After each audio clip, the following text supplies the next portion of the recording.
Hello everyone, this is Harry Gill and this is part 4 of the chapter 15 functional programming. In the previous parts, we have seen supplier, consumer, by consumer, predicate and by predicate. In this part, we will see function and by function. Let's jump into IntelliJ and see the examples.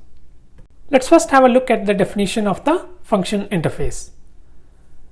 Now, as per the rules, function is a functional interface and will have only one unimplemented method, and that unimplemented method is called apply. So the apply method takes a type T as input and it returns a type R.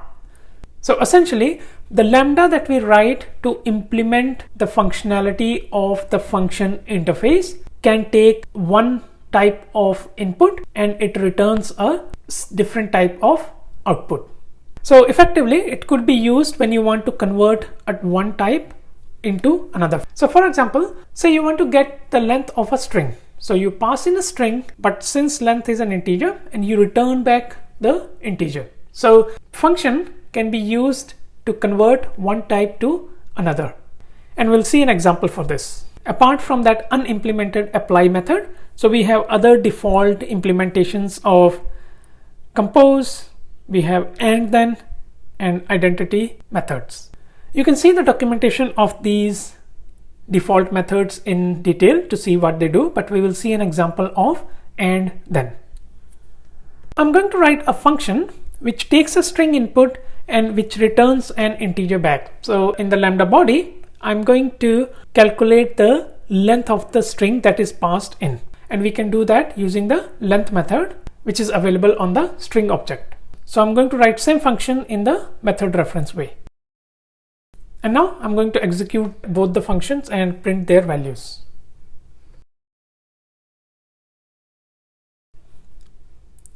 So as you see in the output, the first print statement prints 4 because Java is of the length 4, and world, which is of length 5, is printed in the second statement. Now let me do a bit of cleanup. I'm going to write an example of and then. And then is a method that will chain two functions one after the other. So what I'm going to do is I'm going to write a function f2 that will be chained after f1. So in f1 we are inputting string, we get an integer back. In f2 we will get that integer in and we are going to create a string array of the size of integer that is provided in. So the implementation goes like this.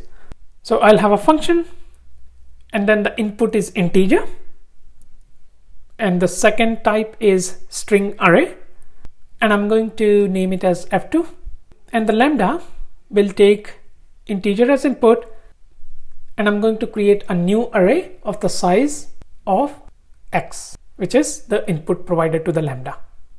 Now I'll use f1 dot and then f2 dot apply Java. So now the sequence will be, first f1 will convert a string into an integer, and in our implementation we are just simply getting the string and the integer value is the length of the string. So that 4 in this case will be passed into f2, and the f2's implementation now creates a array of string of the length 4. And now I'm going to assign the output of this whole expression into a string array variable. And just for the demonstration purpose, I'm going to print the length of the string array. And I'll save and run the program, and you see we print the number 4 as expected. So this 4 is the length of the array, which is same as length of the Java word. Now let me clear up the space and let's see an example of ByFunction. As usual, let's first have a look at the definition of the ByFunction. So ByFunction is similar to function. The only difference is that the apply method now takes 2 arguments. Essentially, ByFunction is a interface that takes 2 arguments as inputs and it returns a value back. So we could use this, for example, say you would like to concatenate 2 strings. so you could pass both the strings as inputs, and within the lambda method you could concatenate and return the concatenated string back from the lambda function. For this example, I'm going to write a ByFunction which take a string and an integer as input and returns back a string. And in the lambda method, I'm going to use the substring method on the string object. So next up, I'm going to write another ByFunction using the reference method. And I'm going to substring the Java world by 4. And another print statement. And now I'm going to substring hello using the 2 integer value. So now let me save and run the program. So in the first output, the word Java is deleted. So we still have that space in front of the word. That's because we gave number 4. So the 4 characters from the beginning are just stripped off. Similarly, in the second example, the 2 characters of the hello are stripped off and we only get with the double LO.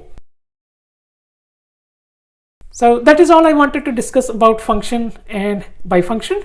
If you like the video, hit the like button and hit subscribe to get notified for my upcoming videos. I will see you in the next one. Thank you.